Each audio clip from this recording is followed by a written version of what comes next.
Bonjour à tous, bienvenue sur ma chaîne. Dans cet épisode, nous parlerons de l'histoire de Dave Pic-Turmel, chef du BFM, soit le Blood Family Mafia, petit gang de rue encore inconnu il y a de cela quelques années, et qui par leur action violente défrayeront l'actualité criminelle québécoise, faisant vaciller l'équilibre précaire dans ce milieu impitoyable qui est celui du contrôle du trafic de stupéfiants. Sur ce, place à l'épisode 8 de Crime Story, bon visionnage. David Turmel voit le jour le 3 mai 1996 à Lévis, une banlieue de la ville de Québec comptant à peu près 150 000 habitants. Cette agglomération, située à un jet de pierre de la capitale nationale, est notamment reconnue pour sa tranquillité, sa sécurité et parce que, globalement, il fait bon y vivre. C'est notamment ce contexte fortement favorisé qui distinguera l'enfance de David Turmel de la plupart des gens dont il s'entourera quelques années plus tard et qui pour leur part ont connu pendant leur jeunesse pauvreté, négligence et abus de toutes sortes. Turmel, lui, connaîtra une enfance normale, voire heureuse, entourée de parents aimants, faisant partie de ce qu'on pourrait considérer comme étant la classe moyenne. Cela n'empêchera quand même pas ce dernier, dès les premières années du secondaire, de côtoyer certains membres de gangs de rue notoires qui initieront le jeune adolescent à leur mode de vie ainsi qu'aux avantages qui en découlent, l'appartenance à un gang conférant souvent pouvoir et notoriété, promettant de nombreux avantages et de l'argent facile à qui veut bien rejoindre les rangs du gang en question, intégrant par la même occasion cette nouvelle famille de substitution. Les organisations autour desquelles gravitera le jeune Dave Turmel sont plutôt affiliées aux Bloods, énorme organisation composée de plusieurs centaines de gangs de rue distincts, ayant tous en commun le port de vêtements et d'accessoires de couleur rouge et ayant comme ennemi juré l'organisation des Crips qui, pour leur part, portent fièrement le bleu comme signe distinctif de leur allégeance à leur gang. Adorant sa nouvelle vie de gangster, Turmel, influencé par ses mentors des Bloods, entreprit de se faire un nom dans le milieu. C'est ainsi que pour son gang, il se mit à vendre des stupéfiants, à commettre des méfaits, des agressions et des vols de manière quotidienne. Téméraire et disposant d'un sang-froid peu commun, il se démarqua très tôt et plusieurs au sein de son organisation le voyaient comme une étoile montante, faisant ce qu'on attendait de lui, c'est-à-dire de suivre les ordres sans poser de questions. Mais c'est le lendemain de son 18e anniversaire, aux petites heures du matin, que Dave Turmel commit les gestes qui le propulseront dans les ligues majeures du crime organisé. En effet, après avoir passé la nuit à fêter dans une boîte de nuit des environs de Québec avec plusieurs de ses amis, une altercation avec deux d'entre eux se conclut de manière plus que violente quand Turmel agrippa un couteau et poignarda les deux hommes, les blessant grièvement, un d'entre eux à la hanche et aux côtes et l'autre au poumon.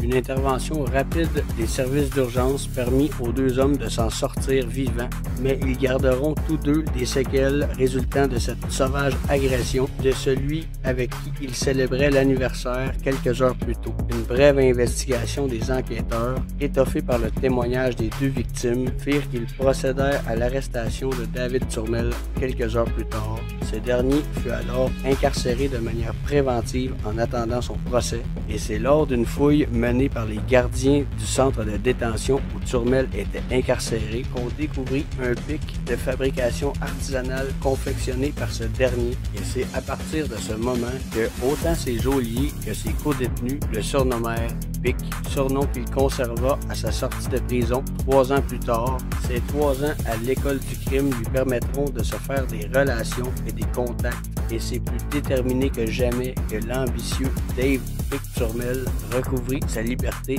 en ayant une seule idée en tête, fini d'être un subalterne. Il serait bientôt le chef.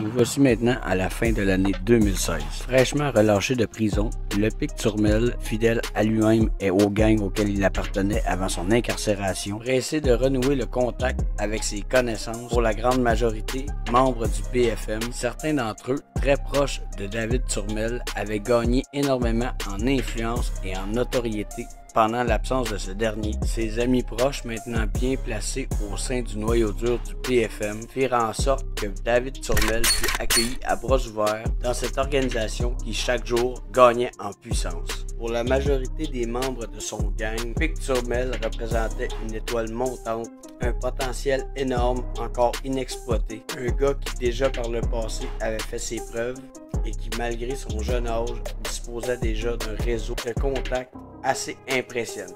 Mais de tous ceux au sein du gang qui pouvaient prétendre connaître le Pic, un seul d'entre eux, Ruben Denis, un gangster d'origine haïtienne, entretenait, et ce depuis longtemps, une relation de confiance et de respect mutuel, connaissant le jeune caïd, maintenant ex-tôlard, et ce depuis la fin de leur enfance respective.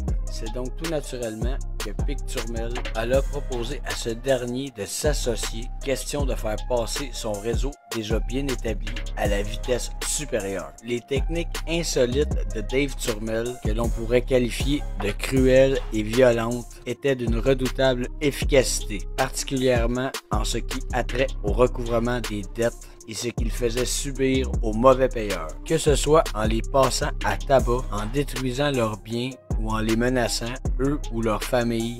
Turmel parvenait à convaincre même le plus récalcitrant de payer ses dettes. Quelques semaines à peine après sa remise en liberté, Dave Turmel engrangeait déjà des profits astronomiques, que ce soit en racketant, en extorquant ou en revendant des matières illicites en quantité industrielle. Et la liste de crimes leur étant attribuée ne serait pas complète si on n'y incluait pas le proxénétisme ainsi que le trafic d'armes en tout genre. Des sources provenant de plusieurs métropoles au Canada, soit Toronto, Ottawa, Montréal et bien sûr Québec, allèguent que David Turmel aurait lui aussi trempé dans le proxénétisme. Toutefois, aucune accusation ne fut portée par manque de preuves et cette facette de sa carrière criminelle n'est encore aujourd'hui que spéculation. Turmel, épaulé par son associé de toujours, connu dans les rues de la capitale nationale et de ses banlieues une ascension fulgurante. Quand on constate la rapidité à laquelle l'influence de ce dernier grandit au sein du PFM, il fait nul doute que ce dernier était pleinement dans son élément. Rien ne semblait pouvoir arrêter le jeune caïd, mais comme ici-bas, la perfection n'existe pas,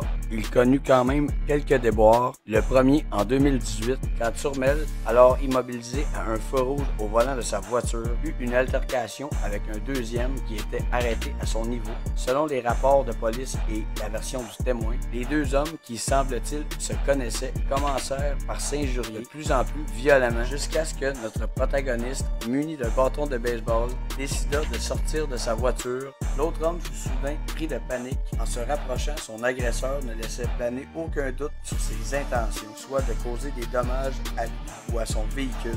Malgré l'urgence de fuir, l'homme eut quand même la présence d'esprit de dégainer son téléphone cellulaire, se servant de la caméra de celui-ci pour immortaliser la scène qui constituera une preuve béton contre Turmel quelques mois plus tard à son procès. C'est muni de cette vidéo plus que compromettante que l'homme y rapportait plainte au commissariat quelques heures plus tard. La vidéo improvisée, bien que prise sur le vif, ne laissait aucun doute sur la culpabilité de Dave Turmel dans cette affaire. C'est ainsi que, à peine quelques heures après, les enquêteurs procédèrent à l'arrestation de Dave Turmel pour l'accuser formellement d'avoir proféré des menaces et d'avoir troublé la paix sur la voie publique. Relâché le soir même sous promesse de comparaître, Turmel avait, du moins pour l'instant, le privilège de pouvoir attendre la venue de son procès à l'air libre, mais avec certaines conditions très strictes.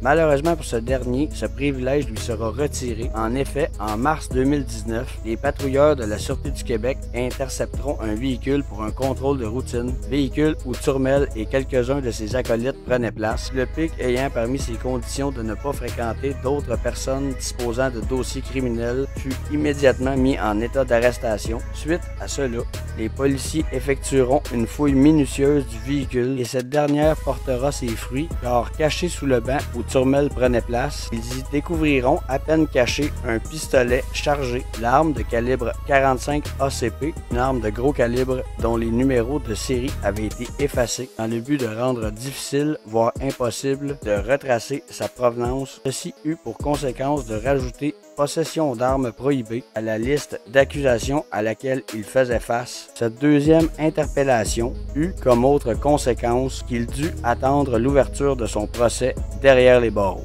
Turmel, suite au conseil de son avocat, décida de plaider coupable à toutes les charges pesant contre lui, évitant par la même occasion d'allonger les procédures, sauvant du temps aux magistrats du tribunal et par la même occasion de l'argent aux contribuables.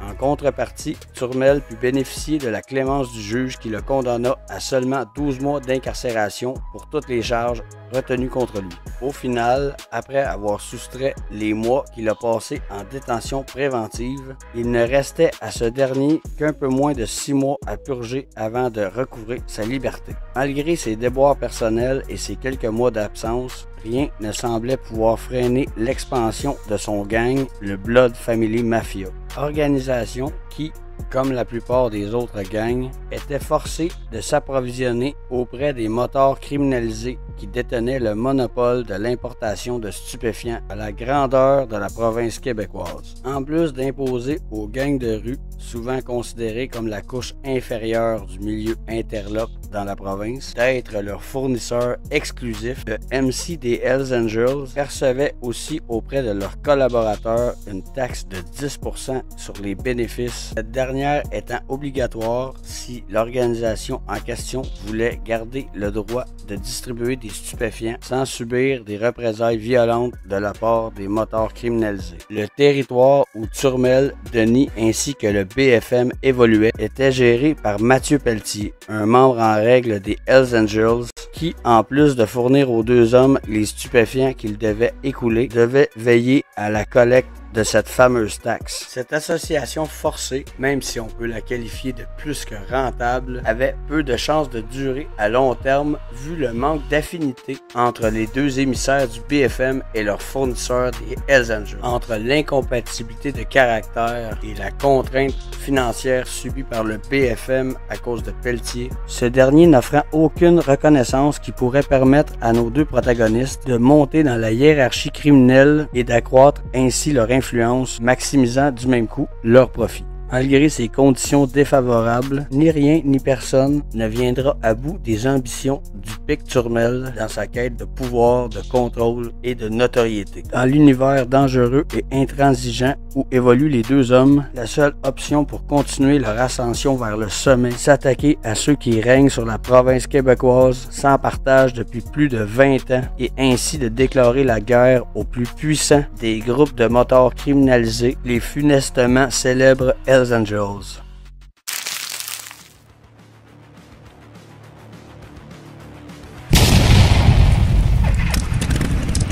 C'est en 1977 que la redoutable organisation criminelle des Hells Angels autorisa l'ouverture du chapitre de Montréal, plus qu'une extension du club parmi tant d'autres. Cette opération était aussi la première incursion officielle de la célèbre bande de motards en sol canadien. Malgré leur présence croissante dans la province, ni le gouvernement, les forces de l'ordre ou les citoyens ne s'en souciaient. Il faut dire que les rares événements violents qui eurent lieu entre 1977 et 1994 ne comptaient parmi leurs victimes que d'autres criminels. Par contre, au courant de l'année 1994, le chef de l'époque des Hells Angels, Maurice Momboucher, voulant faire en sorte que son organisation ait le contrôle absolu dans l'importation et la distribution de stupéfiants sur le territoire québécois, voire canadien, déclara une guerre totale aux indépendants. Cette guerre qui s'étenda de 1994 à 2002, qui fit en 8 ans de conflit plus de 165 victimes dont plusieurs innocents et près de 40 disparus. Les Hells, grands vainqueurs de cet affrontement, établirent une taxe de 10% tout en imposant les associés restants de s'approvisionner chez eux exclusivement. Incontesté depuis plus de 20 ans, disposant des ressources financières, d'un réseau de contacts qui s'étend tout autour du globe, d'une influence associée à une image de puissance incomparable, une foule de raisons qui dissuaderait n'importe quelle autre organisation d'attaquer le célèbre groupe de bikers. Tout ceci n'eut pourtant aucune incidence car nos deux protagonistes, Denis et Turmel, décidèrent de se procurer les moyens de faire cette guerre et ce de manière assez audacieuse. En effet, nos deux jeunes caïds, disposant d'indices un peu partout dans les rues, ces derniers rapportent de manière quotidienne une grande quantité d'informations dont nos deux jeunes caïds se servent principalement dans le but de dépouiller leurs compétiteurs que ce soit de leurs précieuses denrées illicites ou de généreuses sommes d'argent découlant du trafic de ces dernières. Les bénéfices engendrés par ce type d'opération aident d'une part l'organisation à bien se développer ainsi qu'à prospérer, en plus de grandement nuire à leurs compétiteurs, bien souvent ont de la misère à s'en remettre, les victimes de ces vols étant eux-mêmes des criminels, étant responsables des sommes dérobées, se retrouvant dans l'incapacité de rembourser leurs patrons. Beaucoup d'entre eux subiront des représailles violentes qui, en plus de leur causer des lésions corporelles, se soldent dans la majorité des cas par l'éjection de l'individu du milieu de la revente de stupéfiants. C'est donc par un de ces fameux indices que proviendra l'information qui permettra aux deux jeunes hommes d'obtenir les moyens financiers nécessaires pour passer à l'étape supérieure et ainsi concrétiser leur ambitieux projet, s'affranchir des règles qui depuis trop longtemps leur sont imposées, du contrôle exercé par le club de motards qui les contraignent à faire du surplace.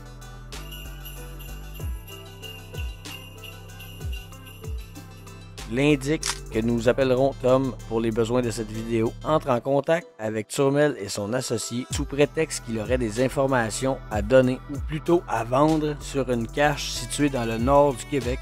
Cette dernière sous la responsabilité de 3 de ses amis qu'on appellera Paul, Fred et Mike. Les 3 hommes, connus comme des sympathisants faisant partie d'un club associé aux Hells Angels, c'était donc possiblement eux les propriétaires des quelques 10 kilos de cocaïne que l'endroit apparemment contenait. Même si Tom, Fred, Mike et Paul étaient amis depuis longtemps, Tom, notre indique, pour rappel, n'était aucunement impliqué dans la combine auquel ses 3 amis prenaient part. C'est bien malgré lui qu'il fut mis au courant de la magouille. C'est quelques jours auparavant quand Paul, qui était des 3 hommes celui dont Tom était le plus proche, et aussi le plus loquace des 3, qui lui avait confié participer à un gros coup en faisant allusion bien sûr à son rôle dans la protection de la cache et de la cocaïne qu'elle contenait.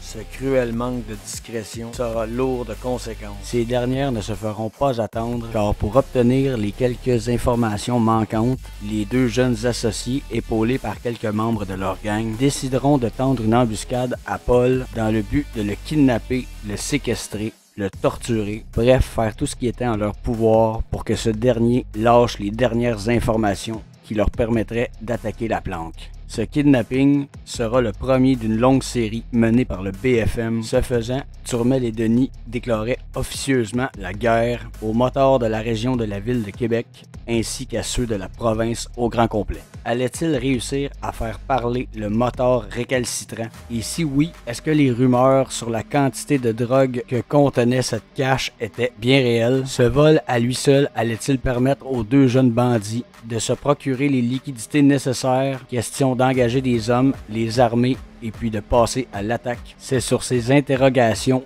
que je conclus la première partie de ce 8e épisode de Crime Story sur David Turmel. Si cette première partie servait plus à mettre la table, la deuxième partie, elle, sera dédiée à ce conflit qui prit la province du Québec par surprise, monopolisant l'attention des médias, terrorisant les citoyens et choquant l'opinion publique dans cet affrontement qui, pour les plus vieux d'entre nous, aura des airs de déjà-vu.